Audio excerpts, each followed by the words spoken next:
right, we're back at it after waiting on these aluminum pieces to come in. They look good, man. That one on the front is our front floor.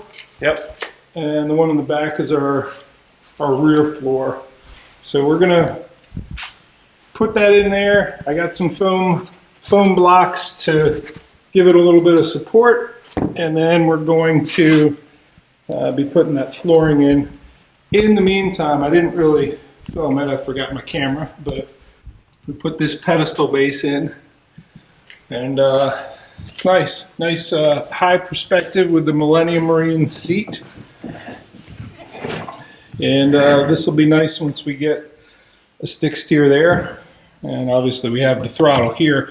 I've been running it from the back with the regular tiller throttle. Took both kids in it, and it's been a fun couple trips. You took the inflatable out. Tell me about that. It was really nice. I took both my kids on it. I had one on the bow and one on the stern. We went out on some tidal water, went for some snakeheads. Didn't have any luck catching anything, but the water got pretty rough, and it handled it well. It was a nice smooth operation, and that stick steering was really nice on it. How did the Cruise 2.0 do for you guys? It did really well. We didn't use barely any of the battery. I think we got back and we still had like 70% of battery life left.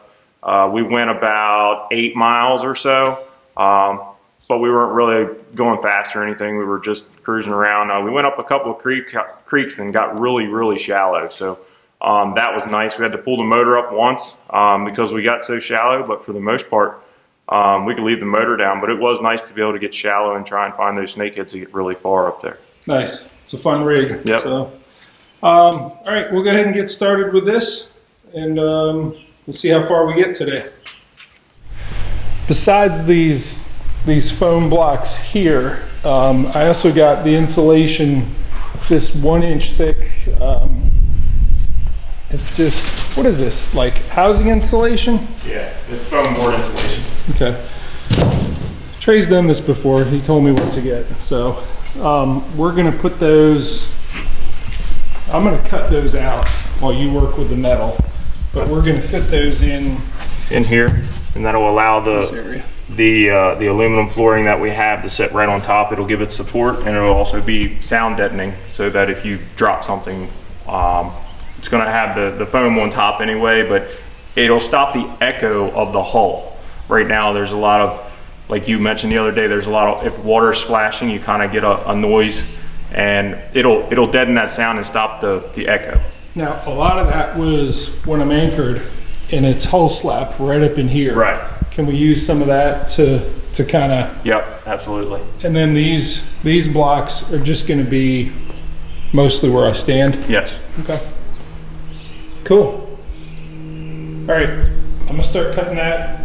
You're starting to work with the metal. You want to tell me a little bit about these? How you had somebody else? That's pretty thick stuff. Yeah, I've got a guy who does. He has a laser CNC machine, and we do a CAD drawing for his laser CNC machine, so we can actually send him the drawing of this. So I took specific measurements of the hull of the kayak, the cutouts for around the joist on the side of the kayak for support, and so this thing will actually drop right in. We do have to make one bend in the front, and that'll stiffen it up in the front and make it more rigid. We are going to build an aluminum angle iron frame underneath of this, so it'll have plenty of support underneath since it's a raised deck. The back one doesn't need that because the floor supports are already there. So we're gonna start by building the frame and get that all welded together, and then once we get the frame set into place, then we can drop these things in and pop rivet those. Then we'll paint it. Yep, paint it. And last step is the flooring. Yep, the marine mat. Cool. Yep.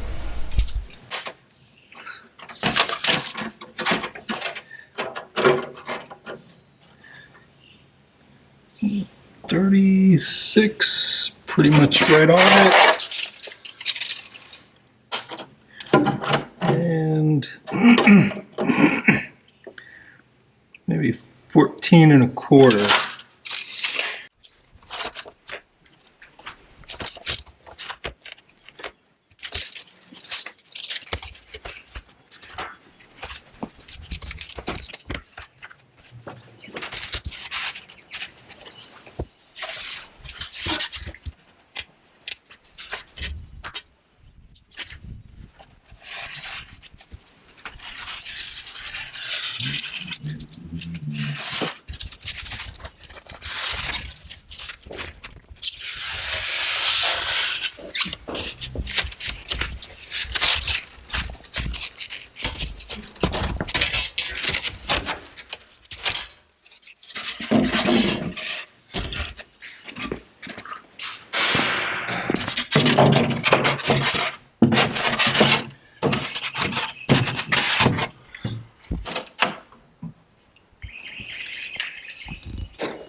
one's what, 13 and a half, did you say?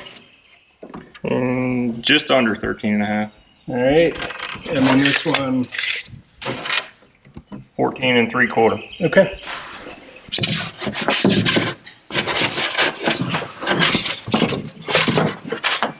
Now you're gonna want these, like the throttle cord and the I know we have the transducer cable up front. We're gonna put that in the corner and put this one in the corner Yes. for the remote throttle. Okay. We'll knock it out. Snug is good. Okay. Well, that one is certainly that. All right, we got that floor. What am I doing up here? We want to definitely use the big foam blocks to build up where you're going to be standing. So Just cut them the right length to fit in between and... Yep, and I think like, see that's perfect height right here. So you can actually, yeah, I think that would, if you put two of them side by side like that, would be kind of perfect. Okay. And then you might be able to cut the other one in half and set it right here. Okay. And then we'll work this in with the other foam. Okay. Cool. I'll cut it. I'm just notching this corner out here. That way it ensures fitment and everything inside.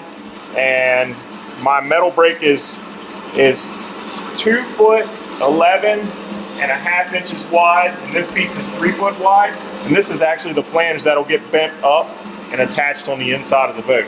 So we're making a little incision here so that it'll fit the metal brake. We'll bend a 90-degree angle on it. It'll give us a nice rigid edge there to help put support for the floor.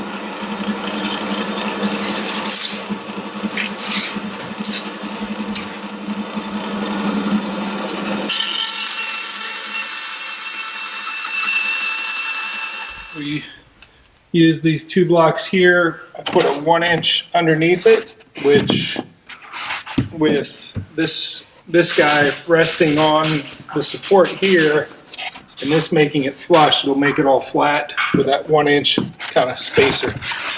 And then I cut the third one just in half, and we'll have these 2 right here. So lots of support right where I'm going to stand. Then we'll attack this area.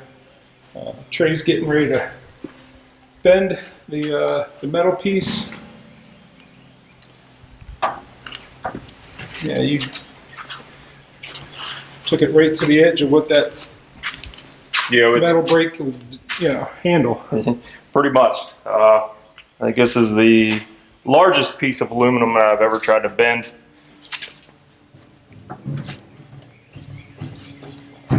Yeah, I've done this before. What I'll do is I'll spin this thing around and then I'll push up on the metal as I bend, pull up to bend it, because it'll actually help give it more support and bend it up. So Okay. it's a little more than this thing can handle, but we'll get it.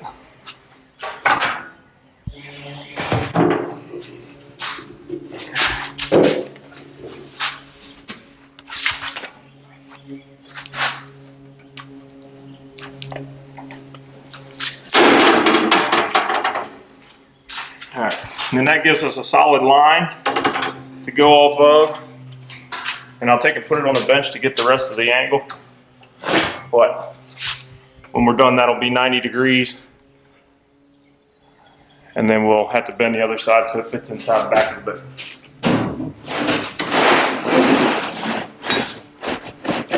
So you're just using the edge of the table? Yeah, do it with a hammer. Okay. Do it old school style. I gotta find my hammer now. When in doubt. I'll do it old school style. Yeah. Come on.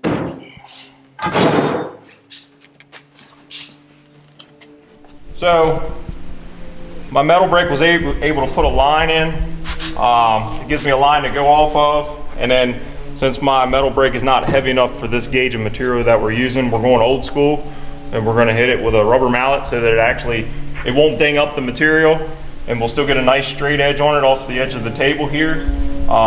And you just go a little bit at a time. You hit it and work your way down until you get it to 90 degrees.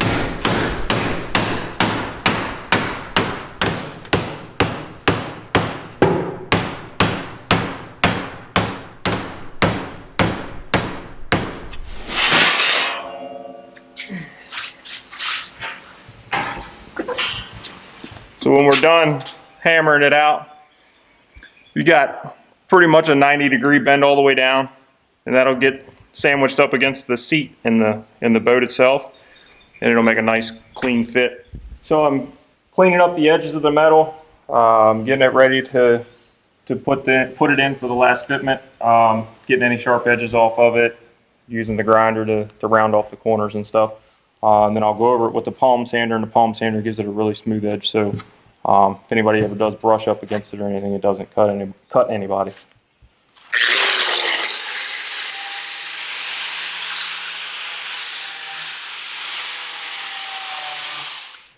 All right, I've wrapped up cutting some pieces up here.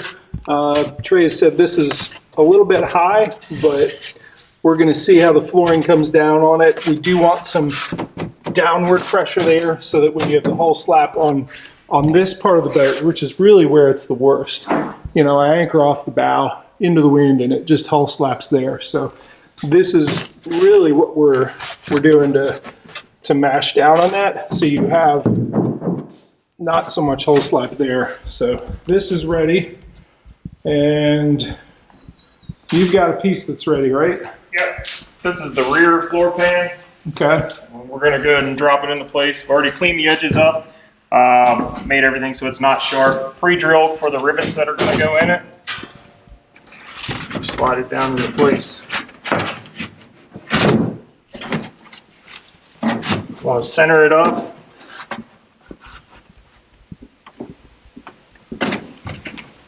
And then I'll mark for where the rivets are going to get put into.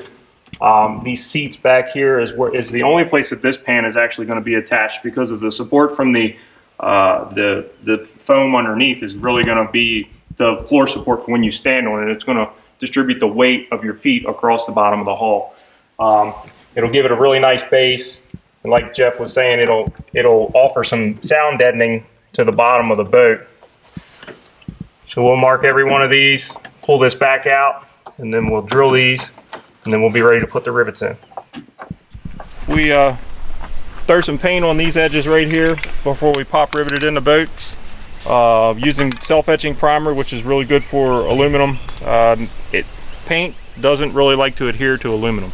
The self-etching primer is a good base if you're going to paint, but this color is actually really close to the color of the boat, so I've used this in the past on John boats and it always holds up really well. So we're just going to do this edge because the rest is going to be covered with marine mat, and there's no need to do the bottom side because you won't see it.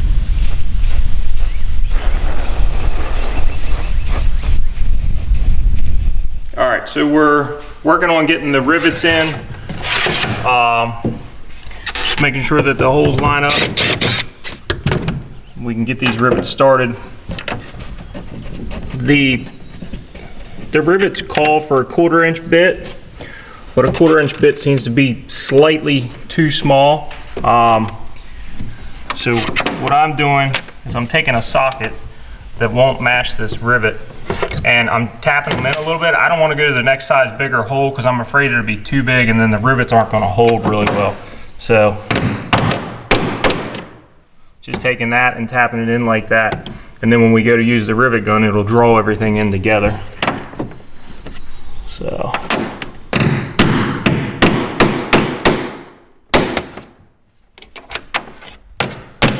So we've got the rivets started. We can go ahead and draw them in with the rivet gun.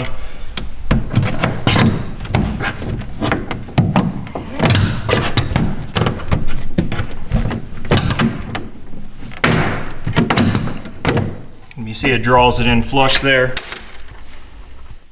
All right, that floor is in, and I'm gonna go ahead and measure it out and get the flooring that's over there cut, and I figured out that it is about 44 inches from one side to the other. I had to do a little painting here. It's not quite wide enough, and I actually have the border strips coming in. It's one of those Amazon purchases that's gonna take like 2 months, so whatever. I just painted it for now. I'll come back in with the border. While Trey works on this, he's got the front floor here. What's going on with this next? With the way the front of the boat is shaped, it's narrower up in the nose than it is towards the back. So when we laid this piece in, the corners right here are actually hitting the side supports that go up the edge of the boat. So in order to be able to put it in and lay it down flat, we're just going to trim the corners off. This plate here will actually get an aluminum frame all the way around it to support the edges because it's raised up off the floor. Whereas the back one, we have the styrofoam underneath that actually supports everything, so we didn't need to frame around the edge. So this one being built up, we're going to make it a little stiffer, a little stronger, and that's going to be the main deck to fish off of anyway. So get it all put together here.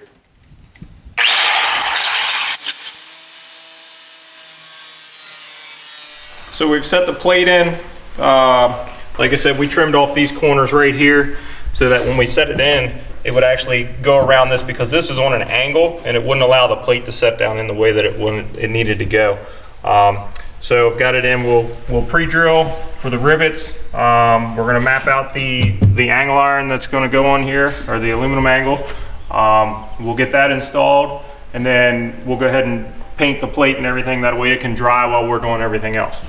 So before, without any of the foam or the plate or anything, you could tap the side of the boat and it was almost like an echo that rang throughout the whole boat.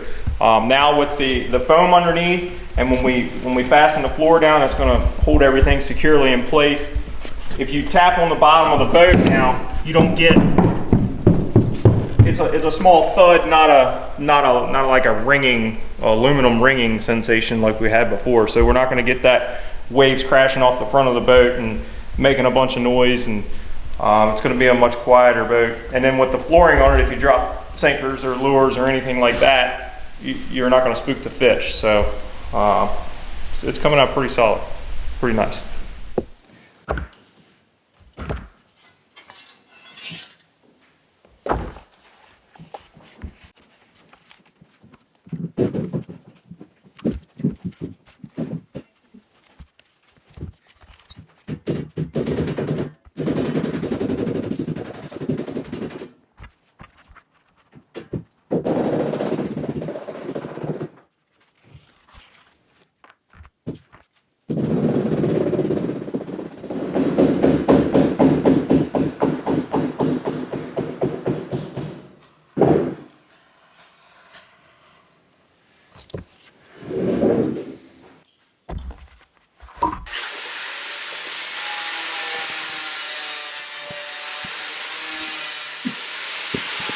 All right, before I take the backing off, I'm just gonna lay it down in there, and it's starting to look nice. I gotta come in about a ½ inch on either side, and it's gonna look good. Time to take the backing off. I've done like the fitted pieces of these. It's the first time I've cut my own piece and done it, so we'll see how this goes.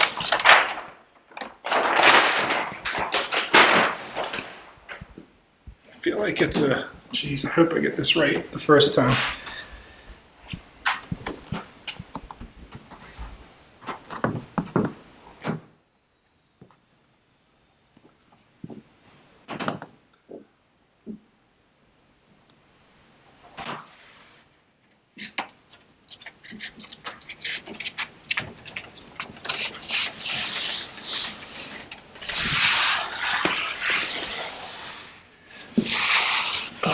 Bad.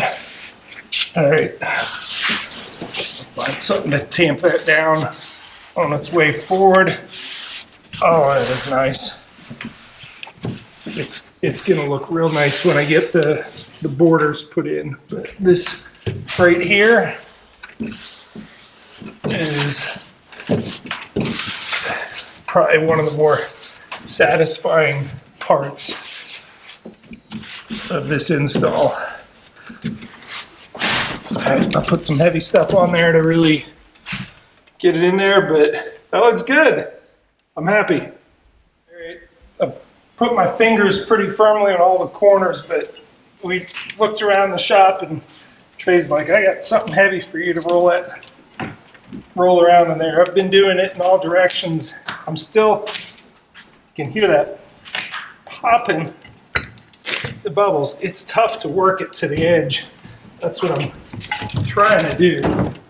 But I think just by virtue of me being in here, moving something around, it should be sticking pretty good. I'll do as best I can. I don't think it's going anywhere. We've got the front deck here. We've got it all trimmed out so it fits well. We put a little notch here for the transducer cable that actually goes down through the floor. Get ready to take the palm sander, clean up any burrs. I've already went over the edges so there's no sharp edges. And once we get that done, it's ready for paint. We can take it out and paint it and then work on the supports that go underneath of this floor while that's drying. So I had sort of an afterthought. This area back here, I don't want it totally sealed up, but I cut a little piece of the foam there. I want to have access to obviously put my drain plug in and be able to put, have the little bilge pump here and put my hand bilge pump or a sponge or something to get all of the water out of there. But everything else in this is going to look so nice, and to have this bare foam. The reason for this is I'm going to put some spare batteries here, and I don't want it just laying in the water. So you're making a piece. Where are our measurements that are going over that? It's 25 and 5/8 by 11 and 3/4. Okay. And we're going to bend the ends up, and then we're going to bend the back part of it down so it kind of goes down over the edge of the foam.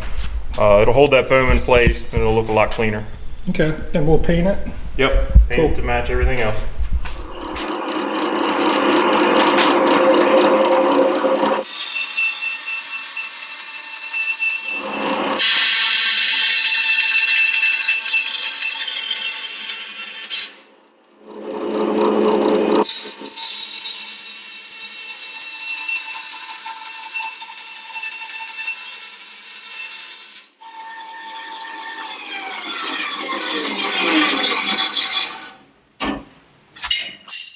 Piece all cut out, ready to be bent.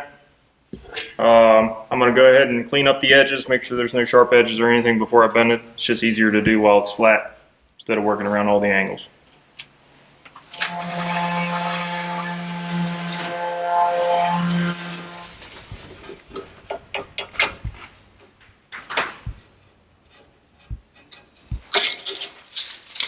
So we're cutting the support pieces for the front deck that'll get mounted to the outer edges of the front deck to stop any flexing beyond the foam that is underneath of the deck itself.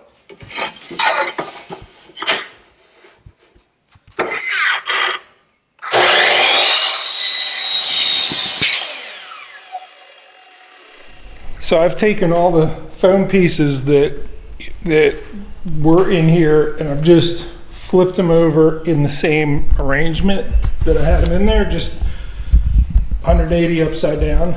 That is going to give you room to do what you're doing. Yep. To get this frame,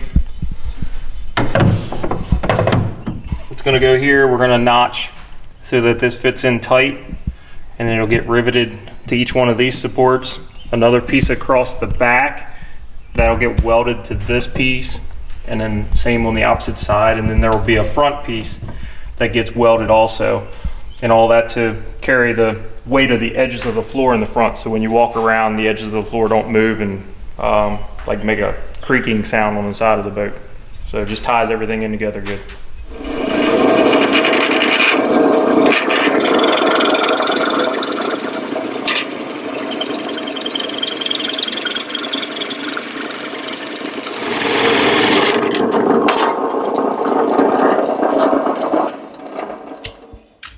So that'll give us our start to the shape that we need to cut out around the supports in the side of the boat. That's just a step bit that we use. We use it for a lot of different things, but it creates a huge hole fairly quickly in pieces of metal. So makes the job a little easier. So we're laying out the outer rim of the front deck. The notches go around the supports in the hull of the boat. The corners are actually going to get welded together here, and then when we put it all down in and put the pop rivets in, it's going to secure the whole thing really tight. And then give it a place for the edges of the front deck to lay on so they don't move. So I'm getting ready to tack it together here.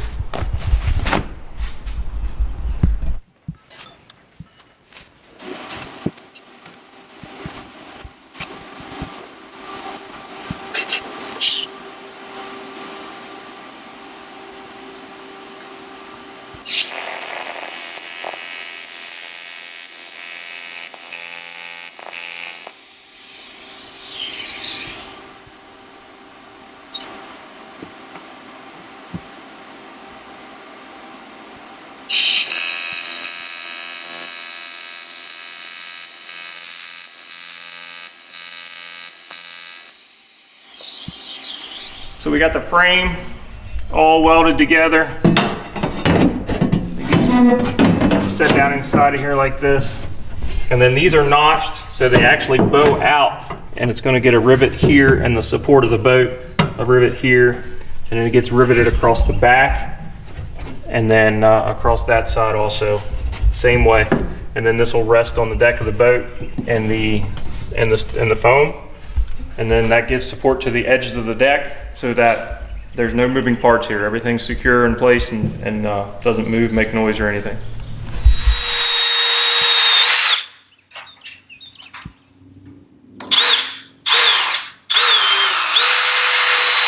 Get this set in place. I've cut these little pieces of foam because this angle here is actually going to be resting on the boat itself. So I've cut these little pieces of foam, and it has an adhesive on the back, so it will go underneath of there so the metal is not riding on the bottom of the boat itself. Give it a little bit of support. There will not be a wear point there, whereas if you did a lot of walking on the front of the deck, it would move those points and could cause a wear point in the front. Possibly wear a hole. I'm not worried about that as much as the little bit of noise that it would make. So we're going to stick those up there, just a little extra sound deadening material there.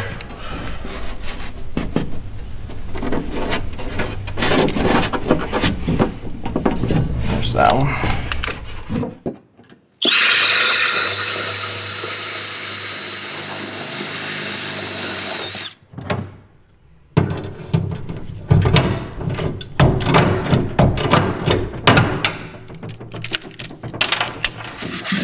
I'm just getting my foam back in place, just a piece at a time.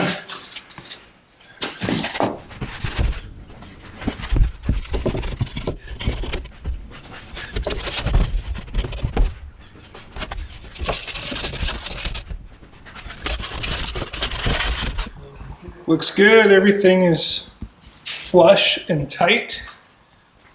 And on. Final piece of the puzzle. Oh my. Metal piece.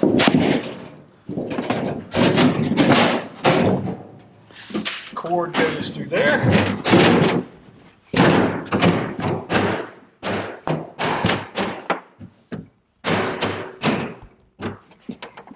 All right. So we're putting rivets along that, all these holes, and then I got my adhesive flooring.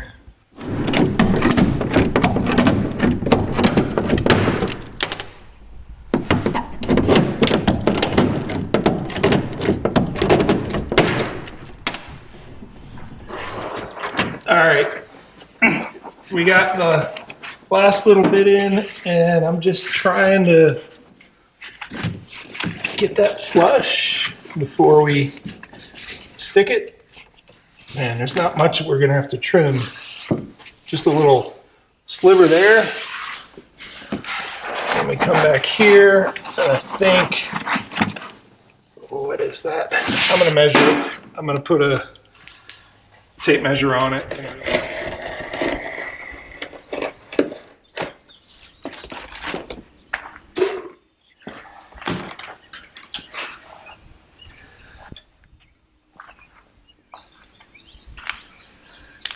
Really did end up using almost all of this.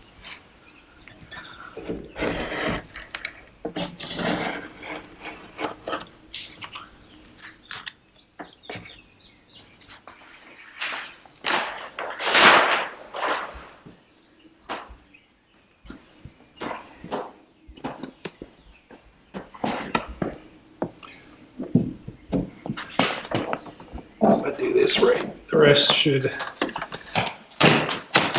fold right in.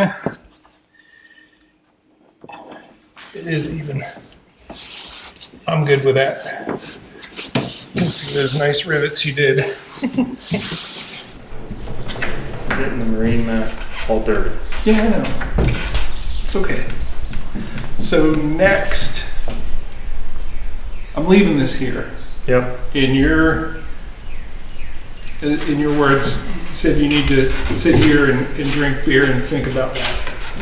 We need to put some thought into the next part of the process. We're gonna make a stick steering setup, do away with the tiller steer, and be able to steer from the pedestal seat. Your throttle's already up there, so it just would make for a very smooth and easy install. Here's the deal. When you sit here, the boat rides like this. And I already tested it. And I get 5.8 miles per hour. I've sat here and got my weight forward. And I used a PVC pipe, which was awful, but I did it. And I get 6.5. Moving 225 pounds from there to here gives you so much more speed. It gives you more range. I mean, unlocking the power of this already really powerful motor is, you know, it's a great motor, but trimming your boat out correctly and having remote steering. We already have remote throttle right here. Same one with the ultralight or the cruise, and you know, I got it right up front where I need it. Steering, so we're gonna figure that out. Yeah, we're gonna come off of the motor back here to a push-pull style steering cable that's gonna run along the edge of the boat out of the way cleanly, so that you can't get anything snagged into it, out of the way of everything else. But we need to figure out how to do it and get enough range of motion out of this motor to have good steering, rather than, you know, just a little bit. I mean, the idea is for it to be fully functional, not just to be a patch job from, you know, trying to extend a handle. You know, we want it to be fully functional, as in you want to go out here and if you want to turn on the spot, you can turn on the spot. That's the idea. So I've got to put some thought into the linkage so we get the most travel available. Probably gonna have to build a custom bracket for the motor itself. And I think we're gonna have it so we can move the battery off of it also, and the battery will be a little bit farther into the boat. Like Jeff was saying, get that weight forward, because it helps. So cool. We're almost done. Yep. Appreciate your help. This has been a fun build. Yeah. Almost there. It's gonna be more fun to fish off of. Yep.